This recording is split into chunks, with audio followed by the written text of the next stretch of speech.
What's going on, guys? Lucky Locks here. Welcome back to another prediction video. Today we're going to be talking about CFFC 104.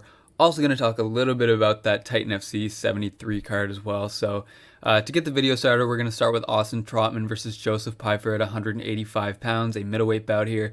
And Trotman is taking this fight on short notice. Pyfer's other opponent fell out. And Trotman is a guy that I feel like people don't know too much about. He was an excellent college wrestler, kept wrestling after college, was in the Team USA World Team Trials, beat Logan Storley at those in 2013. He's been at them a couple of times.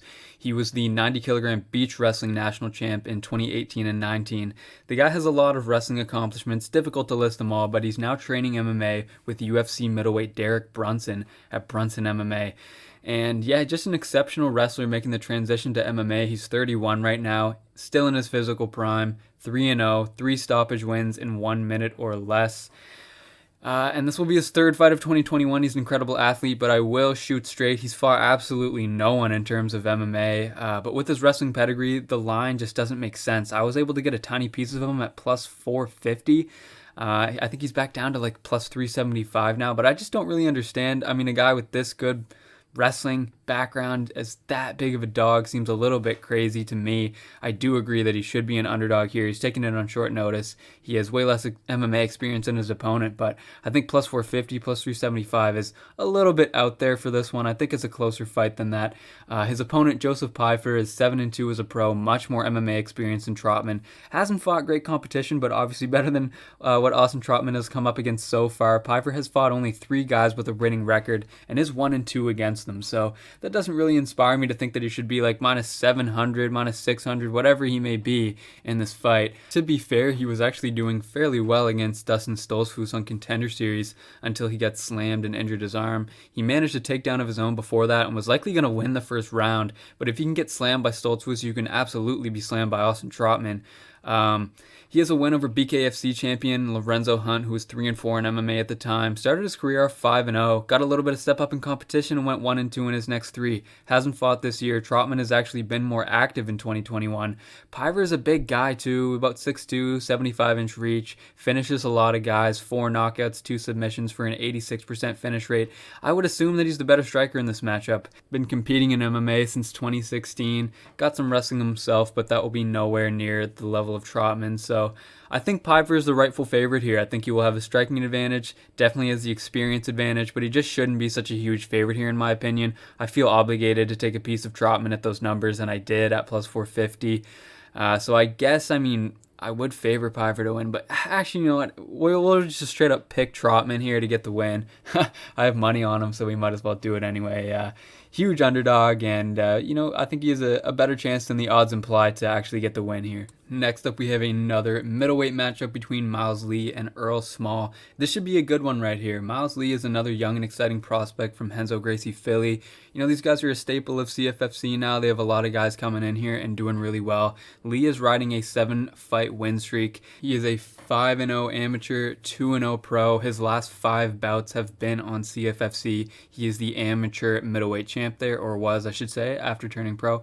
And he's a great wrestler. His double leg is super difficult to stop. He's an absolute physical specimen. Striking is still a little raw, a little bit rudimentary, mostly just a means to an end for him to get in on a shot. When he does get in, you're probably going for a ride. He has quite heavy top control. Hasn't really proven to be that dangerous from top though, more just winning rounds with control time. I would like to see him start to posture up more often, maybe land some more damage from top. Normally though, he just needs 3 takedowns to win a 30-27. Not sure how sustainable that's going to be going forward, but he's 24, has plenty of time. I still think he's a very promising prospect. I am high on the guy. Earl Small, 8-0 with 4 wins at amateur and pro, 4-0 on each. 8 finishes, 100% finish rate, 7 submissions, 1 knockout. All 4 pro wins were submissions. I just feel like being a grappler isn't a great matchup against Miles Lee. He was a big favorite in his CFFC pro debut last fight and won that with a rear naked choke in the second round. Not the best striker, but could well be better than Miles Lee in that department. Probably the better pure grappler, definitely not the better wrestler. So I'm going to go with Miles Lee here. I think that this should be a good matchup for Lee, but this is his toughest and most dangerous opponent that he's faced to date. He's going to need to be careful standing, as he doesn't have a ton in his bag of tricks in that department, but he'll need to be extra aware in top position too. Just because of the submission game was small, but I think Lee is going to be able to hold him down for at least 2 out of the 3 rounds here. I'd be interested to see the round totals for this fight if they come out. Wrestling versus jiu-jitsu, I got to lean towards the wrestler and Miles Lee here. The next fight we're going to be talking about is a lightweight fight between Vadim Ogar and Charlie Campbell. And Ogar is a 30-year-old Russian fighter, 6-4 record. He's lost his last 3 fights. Started his career off really well, 6-1. Only one loss was Magomed Mustafayev. Obviously, we know who that is. That's not a bad loss there. And after a bit of a layoff, he fights Sadiq Yusuff on CFFC and gets KO'd in 30 seconds. Next time, he loses a decision to a 4-2 Troy Whitman outside the promotion in a Maverick MMA title fight. Doesn't fight again for 3 years after that and comes back to fight Daryl Horker on CFFC. Gets KO'd in 29 seconds, so 1 second worse than against Sadiq Yusuff. And the chin just might be shot at this point. An ideal fight for Ogar right now, I think, is one which involves no striking. And if he can work some grappling, get a hold of a leg and channel his inner Ryan Hall, I think there's a pretty good chance he could get a heel hook or some other submission, but I don't know if he can get there with Campbell. Campbell is big at 155 at 6 feet. Ogar's pretty tall too, but I believe Campbell will be the thicker guy. Campbell hits hard. He's a good striker. He's a 5-0 amateur with a 100% finish rate, 4-1 pro. 2 wins on the Bellator prelims, round 2 stoppages in both. One of them a win over Nainoa Dung, who's a good fighter. He just won CFFC appearance where he won a decision over a pretty decent guy in Cedric Gunnison. And Ogar has certainly fought the better competition over the course of his career, but Campbell has good fights under his belt for this stage in his career as a 4-1 fighter at age 26.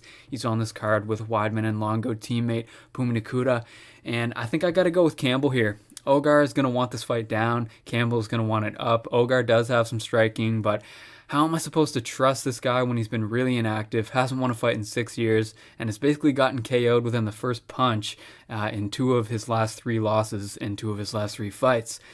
So Ogar has the ability, but I just can't trust the guy. Campbell has shown me some durability, also shown me some finishing instinct. I think he's been more active. He's won 3 straight instead of lost 3 straight, so I'm just going to have to go with Charlie Campbell to get this one done. Moving on to the co-main event of the card, and this is my main event of the card actually. We have Phumi Nkuta coming up against Jason Eastman at flyweight for the 125-pound belt. And Nkuta is 5-0 amateur coming into a 4-0 pro career.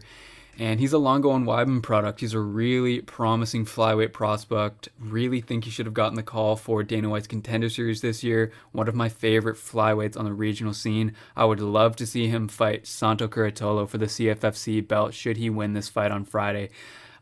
He debuted as a pro on Bellator. His next 3 fights were on CFFC. He won the title in his second fight with the promotion. Was supposed to have his first defense against Curatolo, who I just mentioned. That would have been a banger fight, but Santo got called up to Dana White's Contender Series.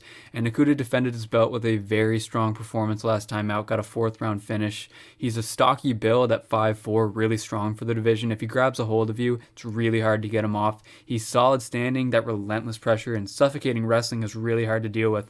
And I honestly think that Nkuta is the real deal. Jason Eastman has a lot more experience than Nkuta does. 10-3-1 amateur career, fought Matt Schnell as an amateur, now 7-3 as a pro. He fought twice this year, he won both of them, and he had been kind of up and down before that. He opened his pro career 3-0, then went 2-3 in his next 5. His losses were Kendrick Latchman, Devontae Sewell, and Joe Penafiel, so all 3 were decisions, never been finished. They're not horrible losses. Devontae Sewell definitely isn't a bad loss. Eastman opened as the dog in his last 2 fights and has won both. Closed as the favorite though in the second one. He trains at American Top Team. Eastman is pretty good. Gave team alpha male fighter Andrew Richardson his first loss in his last fight, and that's why he got the title fight. So not the best striker, but pretty good on the feet. Likes his kicks, front kick to keep range and attack the legs often. Comes forward and pressures, tries to cut off the cage. Shows some decent work on the mat as well. He's a scrappy guy, trains at ATT. The guy can fight.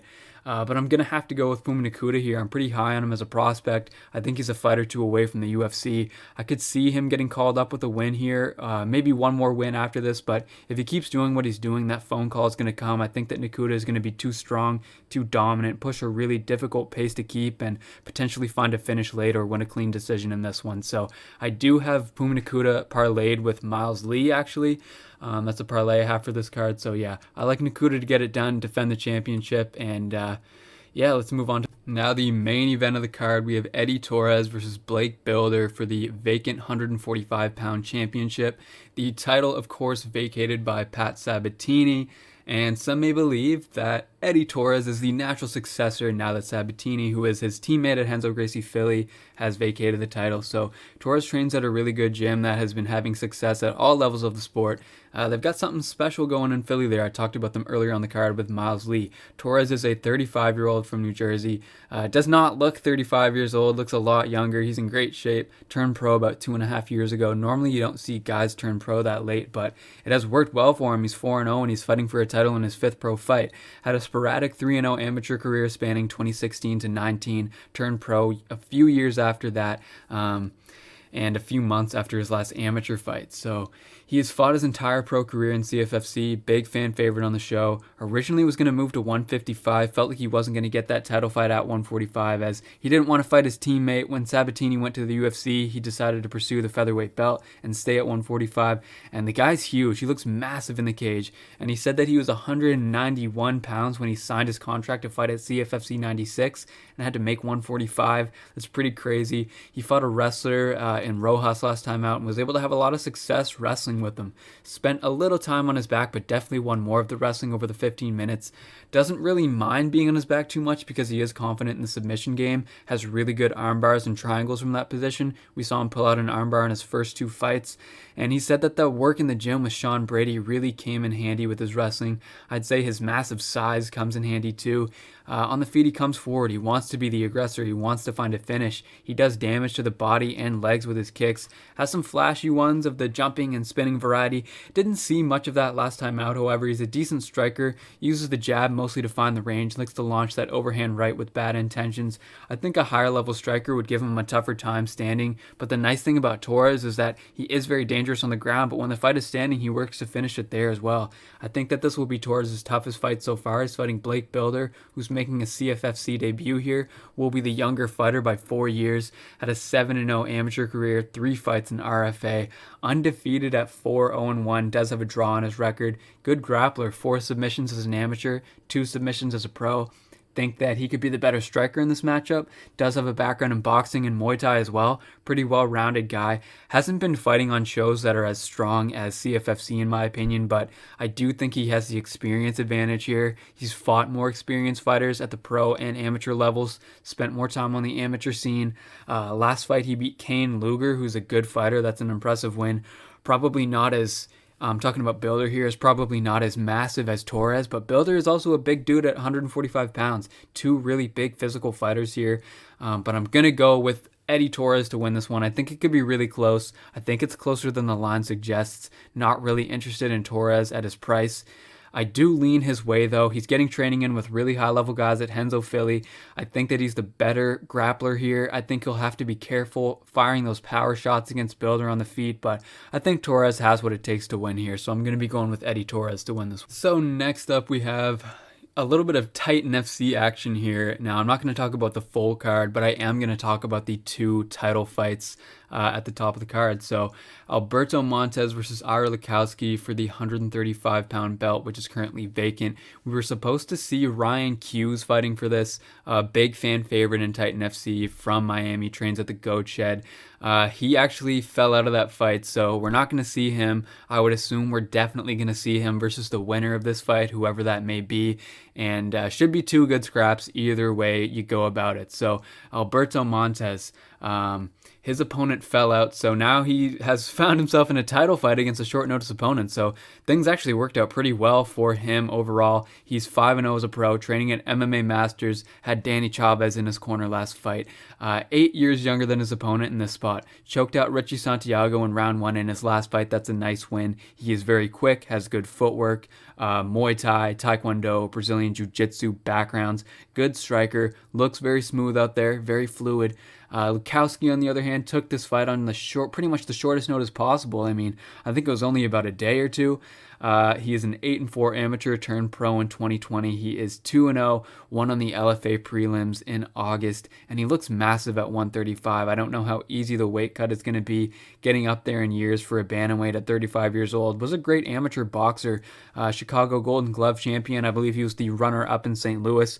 He wrestled in college at an NAIA school, coaches MMA, wrestling, and boxing, and if we are to believe Tapology, he is training out of St. Charles MMA in St. Louis, which is a gym that has been having a good amount of success in the regional scene lately. They got guys like Elmar Umarov, the LFA 125-pound champion Charles Johnson, Lucas Clay, who we've seen on the regional scene lately, looking really good. And so there's definitely some positives for Lukowsky here, but I think I'm going to have to go with Montes in this one. I think that there's definitely a wrestling pass for Lukowsky here, but he's taking this fight on about a day's notice, cutting down to 135, no catch weight, 35 years old. There's just too many red flags there for me. I think that Montes is the fresher guy, a little younger, knew he was fighting on Friday, so I'm going to be going with Montes to get this one. Now we're going to talk about the main event of Titan FC 73, and that is a 170-pound championship fight between Dilano Taylor and Marcus Edwards. Taylor is 6-1 professional, making his first defense of the Titan FC welterweight belt. He was a 5-1 amateur. Only pro loss was Roman Feraldo. He's on a 5-fight win streak. He's won 4 out of 4 on Titan, 2 round 1 submissions, 1 Ezekiel choke, and his last 2 fights have been decision wins, both against tough opponents. He's a jiu-jitsu brown belt, still very young at 24 years old, very long reach, 77.5 inches. He's a Sanford MMA guy, moves pretty well. He has some flashy stuff. That really long reach helps him a lot. He's a good jiu-jitsu player, has some decent wrestling too, looks to pass guard and advance, and also looks to do damage from the top position when he gets there. Standing across the cage is Marcus Edwards, who is coming off a 4-year layoff here. He was a Factory X guy. I believe he is now at King's MMA back in California, closer to home for him, and he has a really impressive resume, honestly. He debuted as a pro in 2012 against Justin Gaethje, and after 10 fights, he was 8-2, lost his next one to Shane Campbell, who went to the UFC the next year and is the current 165-pound champion in Unified MMA, a regional MMA promotion in Alberta, Canada. And Edwards has fought Pat Healy for the Titan FC lightweight belt. He was defeated there. He was the Prize FC champion at lightweight at one point, and Edwards is currently 13-5, and the last time we saw him was in 2017. He was 1-1 that year. The loss came to a really solid fighter in Adam Townsend, who is now over in ACA fighting killers in Russia. And Edwards' last fight was a win in LFA, and he moved up to 170, back at 170 here. He was big at 155 with a 76-inch reach. He's a skilled striker with long range. But I got to go with Taylor here. It's hard to pick against the champ right now. He's younger, bigger, more active, has grappling upside. There's a lot to like. Edwards has really long arms. He could give Taylor a bit of trouble standing, but Taylor is even longer than him. Edwards has been at lightweight pretty much his whole career, now at 170. Hasn't been in the cage in 4 years. I just got to go with Taylor in this one. So definitely leaning towards Dilano Taylor to get the job done in the main event of Titan FC. So that's going to do it for these predictions today, guys. Hopefully you enjoyed the video. Best of luck with anything that you do choose to bet on. Have a great day, and I'll catch you on the next one.